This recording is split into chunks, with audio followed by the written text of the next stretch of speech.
I'm recording. Okay, so I am recording, I think, but I don't honestly know. We'll see. We'll see what happens. Okay, how are you all for this strange time? Okay, so we've got April and Meg on Zoom, and we've got Tommy, Soraya, and Italy in person, and we're waiting for Augustina in either place. So here's what we're doing today. So in this half hour, we're going to talk about revisions in case you guys want to revise that first assignment. And then I'm going to take you through the whole new assignment, okay?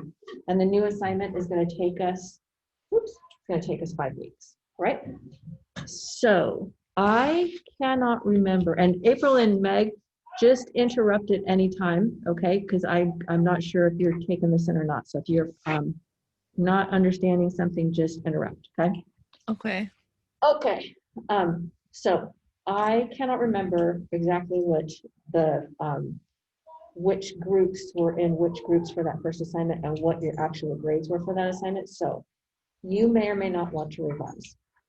If you revise, what you do is you revise it, you turn it back into me, I reevaluate it. Hi, Agustina. I reevaluate it, I get it back to you, so on and so forth. So the process for revision is this. First thing is you check with your group members if they want to revise as well, okay? If they want to revise as well, then you just revise together and you turn it back in through that same assignment, okay? And then I'll get it and I'll reevaluate, I'll get it back to you. I have given you 3 types of feedback on the assignment. The first one is the rubric. So like I went through and I clicked the different areas of the rubric. The second one is there is an overall comment at the end. And the third one is there's comments in the margins of the actual assignment. So you have all 3 of those types of feedback. And if you don't see all 3 of those types of feedback, talk to me because they're there. Okay, so that means you can't find it. So you have a month to finish the revision. So it's between, so what's today? The 30th? Yeah, so October 30th, okay, will be your deadline for that revision. If your teammates don't want to revise, just send me an email and I'll tell you how to do that because you can't resubmit it through the assignment because that goes to everybody's assignment, okay? So is that good? So you guys, all of you all are nodding. April and Meg, is that good? You got that? Yeah. Okay, great. Okay, so that's the revision plan. So the new assignment, all right? The new assignment is over here. I'm going to go through this over here.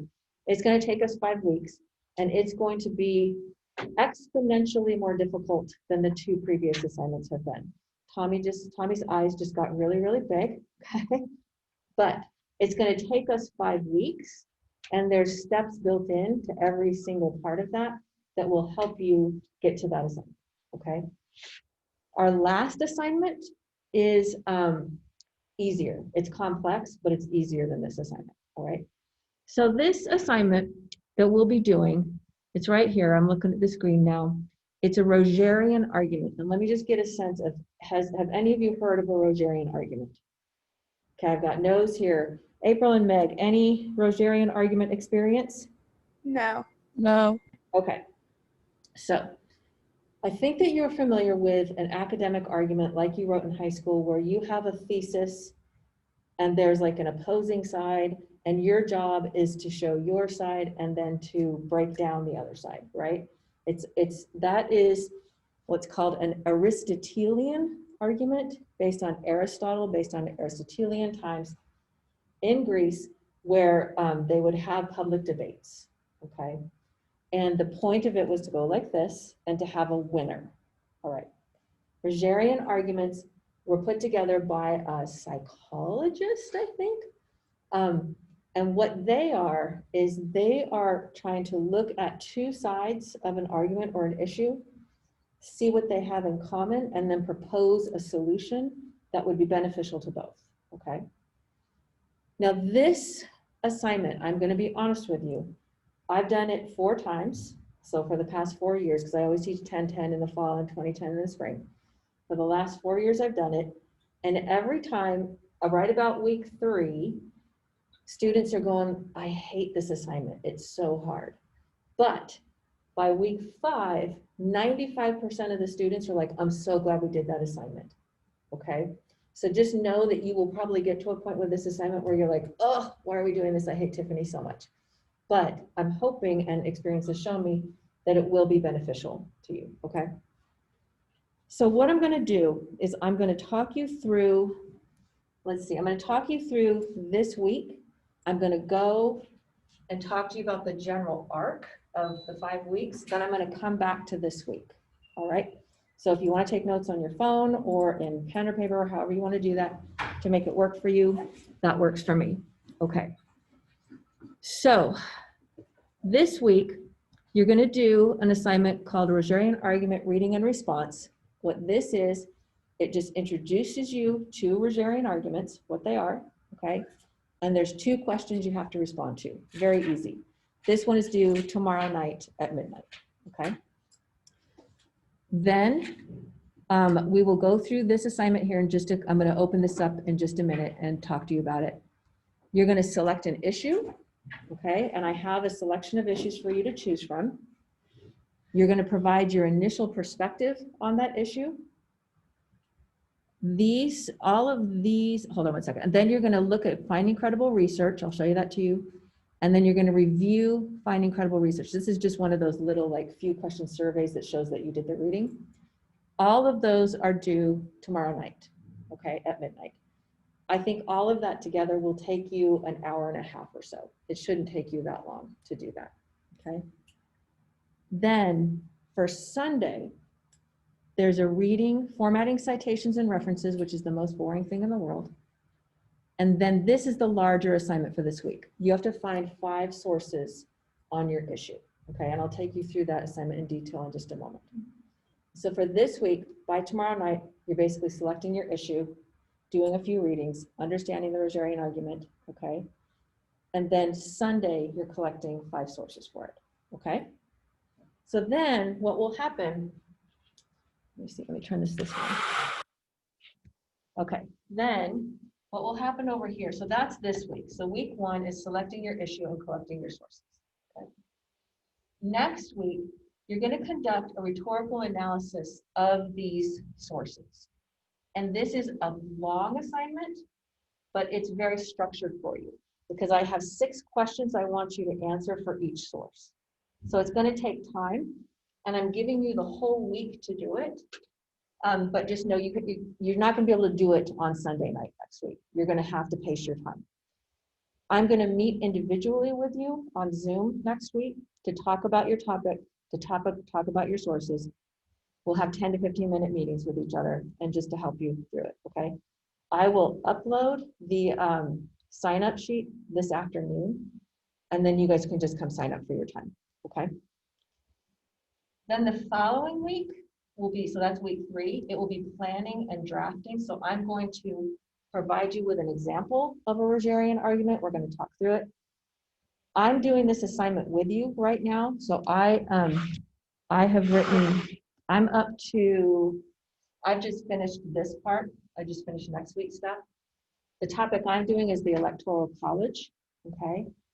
And so I will have examples for all of these things for you as we move through, okay? So in this week, on week 3, we'll talk about the structure of Rogerian arguments, we'll talk about how you put them together, and you'll start drafting. The following week, week 4, you'll continue drafting and you're gonna give each other feedback. We are gonna do the peer feedback for this assignment. And then the last week, week 5, I am learning that in this online strange pandemic world, I need to build in more free time for you guys to get stuff done. And after you've done all of this, you're gonna have a week where you just get to work on it. And I will be available to talk with you about your drafts. I'll be able to give you feedback, so on and so forth, okay? So that's how the 5 weeks are gonna go. I've got nods from everybody here, April and Meg. Does that make sense to you guys? Yes. Yeah. Okay, thank you. Okay, so let me open up the actual assignment here, the actual concluding assignment. Let me get rid of this. Okay, let me get rid of this. Okay, so I just want to talk about the purpose of this assignment, purposes of this assignment right here. This assignment gets at kind of all of the main learning outcomes of this class, okay? So the first one is to develop close reading rhetorical analysis skills in order to think critically and analytically instead of emotionally, all right? So you're going to be looking at the author, the audience, the purpose, the goals, how they go about and do it. You're going to understand and recognize how texts are produced by authors from context for audiences and with specific purposes. You're going to practice incorporating external resources ethically into your own writing through summarizing, paraphrasing, and quoting. And if I take a pause here, hopefully you can see that the first two assignments that we did lead directly into this. Because the first one, it was getting you used to the concepts of purpose and audience and author and all that. And then the last one, the summarizing one, was helping you practice the summarizing because you're going to be doing that in this assignment, okay? Next is develop your flexibility in and metacognition of writing by adapting to an unfamiliar essay genre. What this means, this is too fancy. What this means is you're used to doing academic arguments from high school. But that is not a genre that is just like natural and given to us from above. It's a specific genre. So I'm having you do a different one so that you can see that all of these genres are sort of created and constructed. Then you'll be able to see the academic genre more clearly.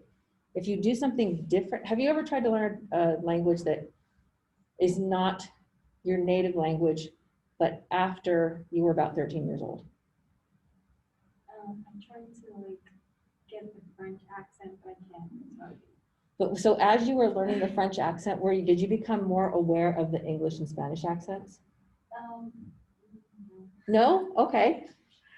But I do notice that like words like no, they sound different. Even though it's yes, that's what I mean. Yeah. So like when you do something different than what you just kind of have absorbed as normal, you actually become better at the things that you have absorbed as normal. So that's one reason we're doing this.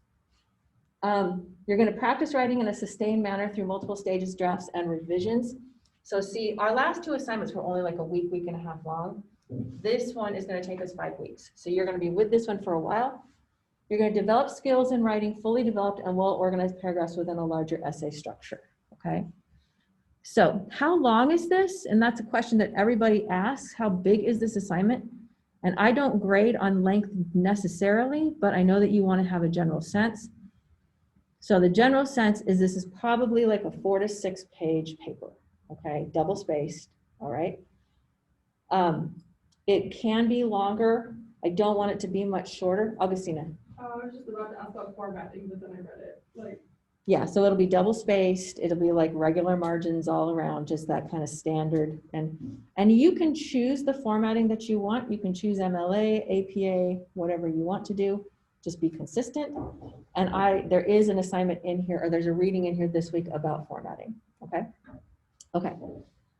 Then a sample will be uploaded here. I should have it done.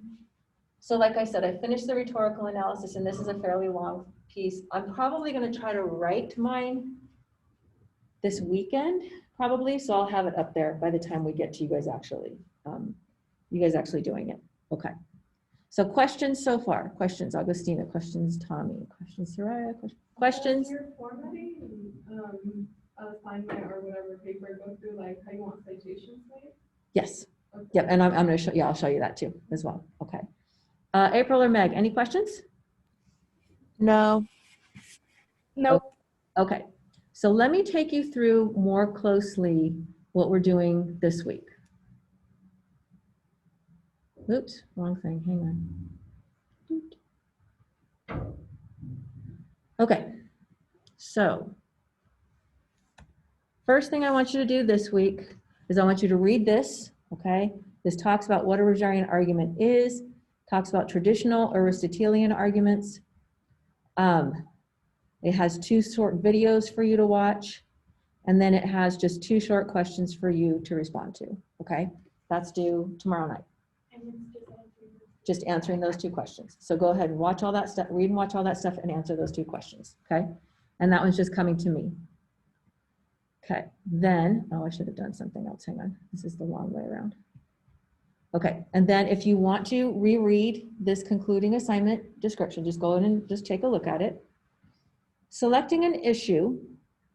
Okay, so all of the issues that you have available to you are based, they have an element of structural racism to them.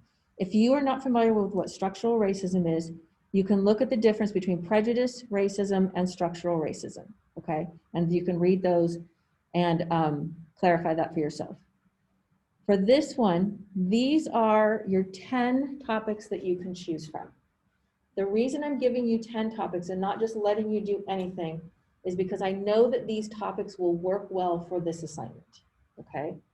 So there's charter schools outside of public school districts.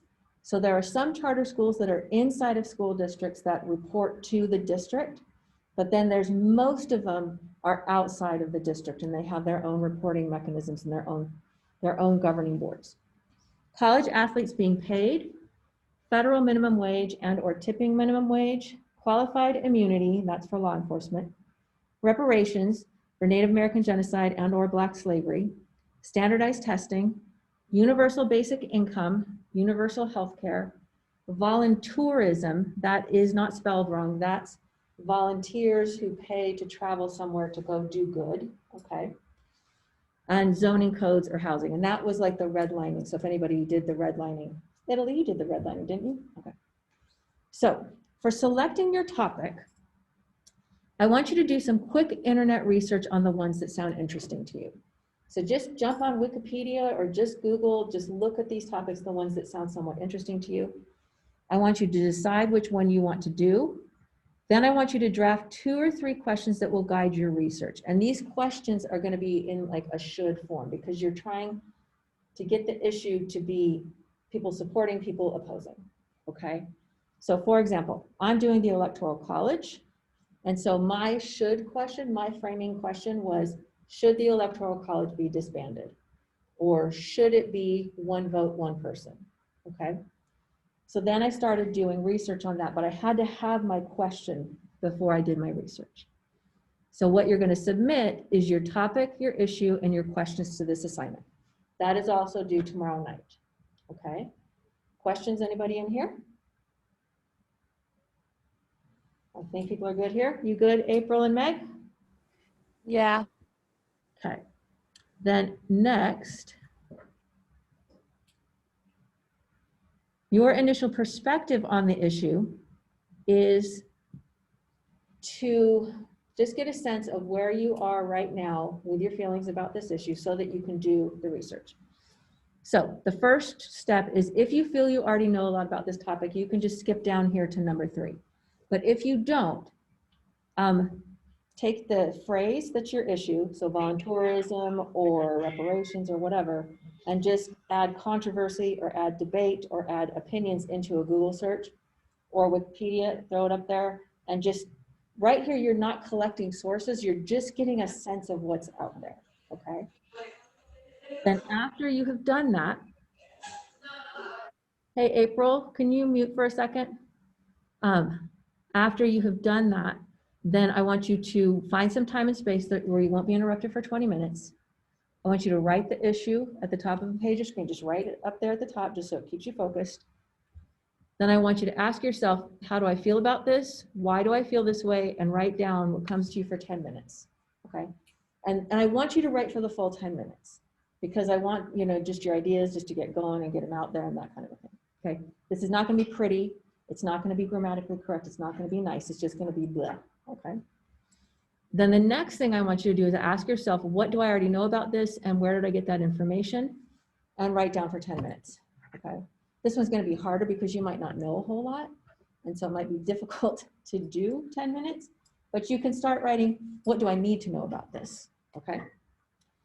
Okay, so you're either gonna upload a file or just post a response to this assignment. This is also due tomorrow night, okay?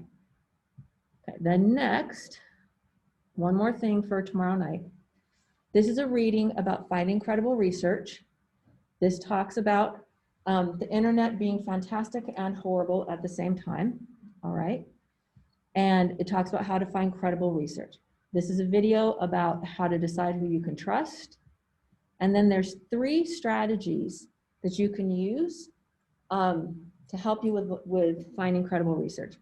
The first is going upstream. And there's a link here to a very short, like 3 or 4 paragraph reading to explain what that is. Going upstream basically is you have a source on the internet and then you follow its sources, Okay, so if it links to something else, then you follow that and you keep following till you get to the original source. Because so much of what's on the internet is sourced from other places, or it's just sort of packaged, or it's mixed, or it's redone in different places. So you follow the sources going upstream. The next thing, which I find actually more powerful, is called lateral reading. And what this is if you've got the internet here, okay, and you've got a source that's sitting on there, and you have, let's say you're not 100% sure what that source is, or what their position is, or how they are in the world, you start looking out laterally to see what other sources say about it. And then that helps you understand what that source is. So for example, in the research I've been doing for the Electoral College, I found a source that I didn't know what it was. Like I kind of thought I knew what it was, but I wasn't sure. So honestly, I just went to Wikipedia and I typed it in, and Wikipedia told me this is what this source is, here's its history. I was like, cool, now I know who it is, all right? Now I'm not gonna use Wikipedia in my paper because it's an encyclopedia, okay? But I can use Wikipedia to help me understand the context, and that's totally fine. And I think Wikipedia is fantastic. I know that some faculty think it's the devil, but it is such an amazing source for generalized knowledge that that I encourage you to use it for the generalized knowledge, okay? It's crazy because like you know that random people can just put anything in there, or like it asks you like is something wrong, you can go ahead and edit it, and I'm like, what is this? But I don't know what it is. Well, so when it first started, that happened a lot, but now they have so many more controls on it, and so many people are on it that they're going in and they're fixing those things. So something can be on there momentarily. So I saw something, it was after, what was it after? I think it was after the Trump impeachment hearings. And there was some site that threw in a single phrase or something about Trump. And it was like that he was, I don't know, like that he was a gladiator of some fourth world or something, like something completely random. And it was only up there for 3 seconds. So somebody stuck it up there and it got through, but then other people came in and took it out right away. So that's why at this point, Wikipedia is a good source for general knowledge, okay? If you happen to see something that seems odd like that, go back and check it in 10 seconds and it'll likely be gone. But again, you can't use it as your sources, but use it to help you understand. I'm a Wikipedia fan. Okay. Then the next thing is using CRAP to cut through the CRAP. This CRAP rubric, it's a rubric that was put together by information literacy specialists, which are librarians, to look at sources to deem whether or not they're credible. And you can use that one. If you like really systematic stuff, that's the thing to use.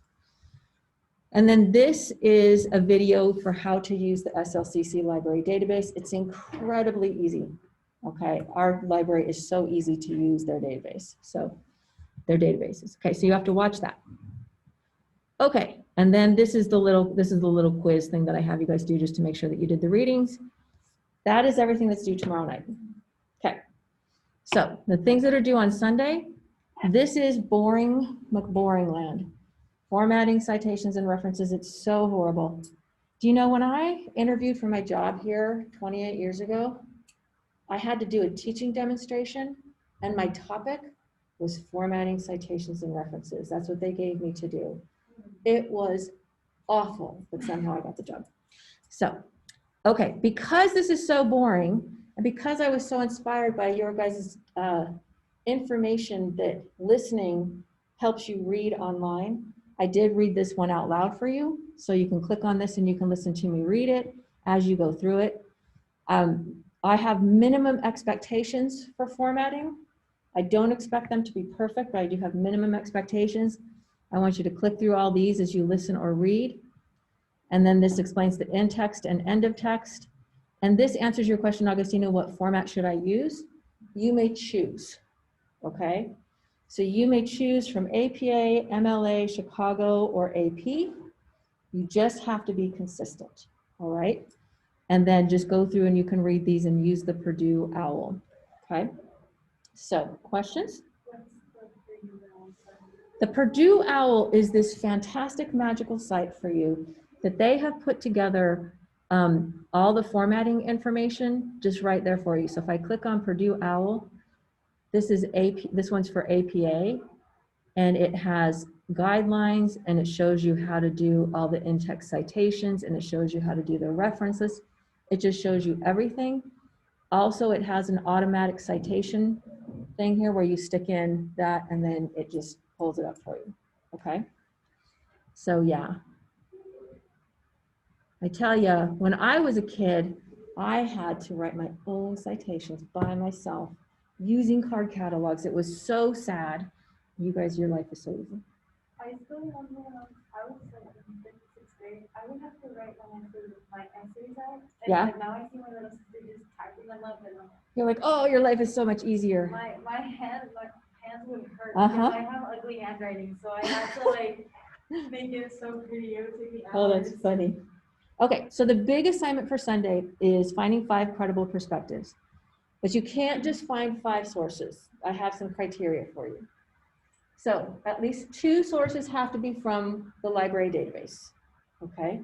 So you're gonna have to use the database for at least 2 of them. At least 1 source has to be from the internet, all right? So I could find all 5 of mine on the Electoral College from the database completely easily, but I have to have 1 from the internet. So you can have 3 from the internet, 2 from a database. You can have 4 from a database, 1 from the internet, doesn't matter, but it's gotta meet these criteria, okay? At least 3 of the sources, not at least 3, sorry, 3 sources have to disagree with your initial perspective, okay? So, because the point of this is that you're trying to understand what they have in common with how you feel. So 3 sources have to disagree, 2 sources have to agree, okay? And then all sources need to be about 500 words long. You don't have to count the words, but you can generally see if something is substantial, all right? Then what you're gonna do is you're gonna submit your sources list, like a bibliography reference list or works cited to this assignment, and here's examples for you. So this is it done in MLA format, and this is it done in APA format. And as you can see, I just have the citation, I say where it's from, and if I agree or disagree. Citation, database, disagree, citation, database, agree, citation, internet, agree and disagree, citation, internet, disagree. So you don't even have to read through these very carefully for this assignment. You just have to skim them, and you'll be able to tell, does this agree or disagree with me, okay? And just submit the sources. Next week, you'll be doing the close reading of them, okay? Then your last assignment for this week, which is due on Sunday, is just a wind down. I just need you to respond to this prompt. Okay, that just gives me a sense of how things are going. All right. So tell me what questions you have, or what thoughts you have, or anything that you have. Tommy. Can you go over citations again? So The general one? So with citations, I want you to look at this one right here, the formatting citations and references. I want you to, you can listen and read this at the same time, okay? And just read that carefully. You have nothing to turn in for this right now. What you have to turn in is you have to turn in the list of your sources from that next assignment, okay? And you get to choose which format you want to use. Okay, so if you feel more comfortable with APA or MLA, choose that Can one. we use the citation machine? Absolutely.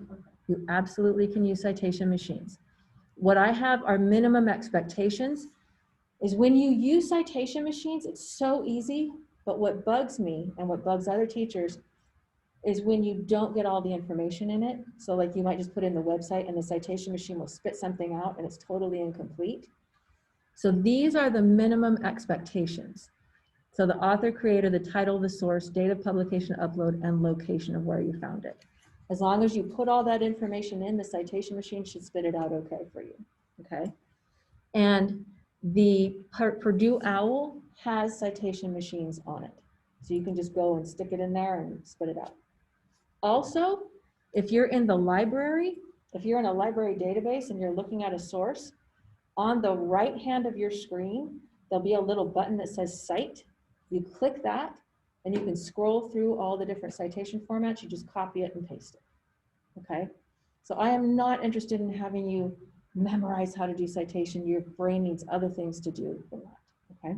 And how do you go into it? Like, do you just, like a library, How do you get into it?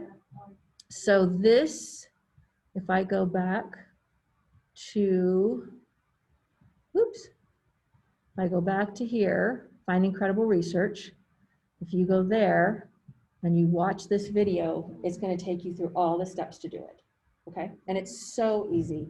It's just, they've got everything. Basically what you end up doing is you end up doing your search right on the front page, and it just takes you right into the databases, okay?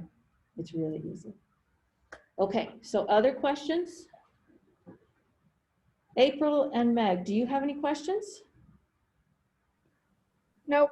No, they asked the ones that I had. Okay, great, okay. So I'm gonna plan on seeing you on Zoom individually next week. So I will send out an announcement later today with the sign-up times to have a Zoom meeting with me next week. In that Zoom meeting, I will be talking with you about your topic, okay? And how your research is going, and talking about what possible commonalities there are, and so on and so forth, okay? But that's an individual meeting with you. Okay, so if you guys don't have any questions, that's it for today.